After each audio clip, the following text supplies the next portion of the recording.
The Milwaukee Bucks just shocked the NBA as they win their second NBA Cup in a row, going undefeated on the back of the best player in the world in Giannis Antetokounmpo, as well as Damian Lillard, who had a fantastic game. So to break down all that on this episode, there's a lot to go over. We're also going to discuss how Doc Rivers has really changed the fan base's opinion on him following another massive win. Stay tuned for all that in this episode, folks. But before we get into it, if you're a part of the 83% who aren't subscribed to the channel, this is the place to be for daily Milwaukee Bucks content. So make sure to smash that subscribe button. And thank you guys once again for your continued support. About 83% of you who are watching aren't subscribed, so hit that subscribe button. It would mean the world to myself. Now, ladies and gentlemen, there's a lot to go over today. Now, obviously, we're going to dive into the box score and things like that. But first of all, the Bucks are NBA Cup champions. And honestly, I love the way the arena looked. I love the way that everything looked here, including the Bucks play tonight. And coming into it, you were going up against an extremely good 20-5 Oklahoma City Thunder team. Now, obviously, these games don't count towards the Thunder's or any team's regular season record. But man, oh man, did they play very good tonight. And that is the Milwaukee Bucks. Just a ton to go over. Now, if you missed the game, a lot of threes were shot. A fair amount of threes were hit. It was a very exciting game. Let's just dive into it. So the big storyline coming into this game was the fact that Chris Middleton is still dealing with an injury and that he is resting tonight. And coming into the game, you're thinking, hey, personally, I was of course really looking forward to seeing how Chris Middleton, personally was going to do. Because again, he was coming off of a couple games where he struggled a little bit, throwing a bunch of turnovers, being hesitant, looking like he was laboring a little bit out there, even though he has been the team's backup point guard. Basically, that's the way Doc Rivers has used him. But it made no difference. And Ajax continues to start. He struggled from the field tonight. He was taking some good shots. He was shooting open threes, but the problem is he just hasn't been hitting them this year. But he was still a plus 12, 2 points, 3 boards, 1 assist. Like I mentioned in the video earlier today, he's been kind of the glue guy. He's been a perfect fit alongside Dame, especially defensively, which is something that they played well defensively tonight. Shea is still going to hit his shots. Jalen Williams is still going to hit his shots. All these guys are going to hit their shots. And again, Brook Lopez was going up against a much more athletic center in Isaiah Hartenstein compared to, of course, himself. So struggled on the pick and roll a little bit, struggled on the glass at times. So luckily, Giannis was able to put in an unbelievable stat line. He put 19 rebounds, and most of them, of course, were defensive. So helping out Brook Lopez down there a little bit as well. But again, it was a huge game for the Milwaukee Bucks. And there's a couple people I want to, of course, give shout outs to in this game. But it is, I'm happy now. Doc Rivers has finally figured out how to, play Dame and Giannis together. He's staggering the lineups well. He's creating the offense well. They're finally able to utilize both of their strengths. I mean, this is a game where Giannis went 10 for 19, didn't shoot a single three, and it was a game where Dame shot almost all of his shots from three. He was hitting step backs. He was hitting shots from almost the logos, hitting threes from the hash. He was driving still, getting to the free throw line. And ultimately, he was able to do exactly what we thought and what, was advertised when we traded for him back a couple, before last season in the offseason. And it was able to work against an extremely talented and really sound defensive Oklahoma City Thunder team. And ultimately, I just want to give Doc his props for that, because this is the smoothest the team has looked since Bud has left. And again, Doc Rivers inherent, or even since Bud has left, of course, AJ Griffin. Bud had him looking good at times. I think this is the first time that they've looked really good since then, even though they were very good under AJ Griffin, or Adrian Griffin. Sorry, AJ Griffin, of course, is his son, but Adrian Griffin.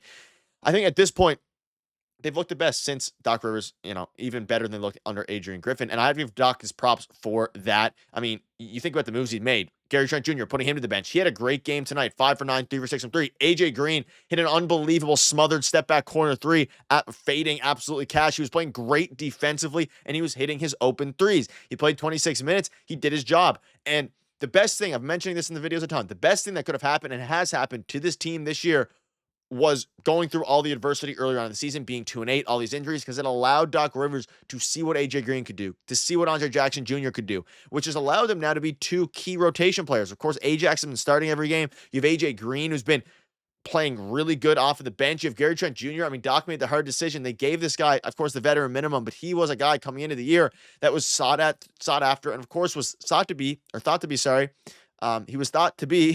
missing piece for the Thunder, or the Milwaukee Bucks, which ultimately has led them into now being able to be a really deep team. You have Gary Trent Jr., you have AJ Green, and you have Bobby Portis, who struggled tonight. I mean, he came in, he hit his first shot, it was a 3, which is exactly what he's kind of supposed to do. And now, I mean, the team's looking great. You saw tonight, AJ Green play well. Giannis, unbelievable game, downhill the whole time. passing when he has to, put up 10 assists. He's able to kick it to the corners, whether that's Bobby Portis, whether that's Damian Lillard even spotting up. Torian Prince hit a deep three. You have AJ Green, Gary Trent Jr., all these different guys are playing so well that when players around Giannis are shooting so well, it is impossible to guard this team because you have Giannis going downhill, the best player in the world right now. You have Damian Lillard who can hit step back threes from the logo. You have AJ Green, who's one of the best, if not the best, three-point shooter in the NBA. It's simple as that. And Doc Rivers made those moves early in the season. He benched Pat Connaughton, who was killing the team. And here we are, NBA Cup champions. So I'm very happy with that. I mean, look at Giannis in the first half, 14, 6, and 5, finished with an unbelievable 26, 19, and 10. So, of course, he got 13 rebounds in the second half. Dame now can add to his accolades, 8-time All-Star, 7-time All-NBA, Rookie of the Year, NBA Top 75 player, Bubble MVP, now NBA Cup champion. And you look at the Thunder, their defense was very good tonight. The Milwaukee Bucks was. They held Shea to 21, 8 for 24. You held Jalen Williams to 8 for 20. You held Isaiah Hartenstein, like I mentioned. He's been a dog on the glass all year, even dating back, of course, to last season with the Houston Rockets before signing with the Thunder. And that's just the type of player he is. With the Rockets, before signing with the Thunder, an absolute dog defensively, and of course, mainly on the glass. And that's what he did tonight. And ultimately, the Bucks were able to sustain that, even though Brook Lopez struggled at times with the quickness.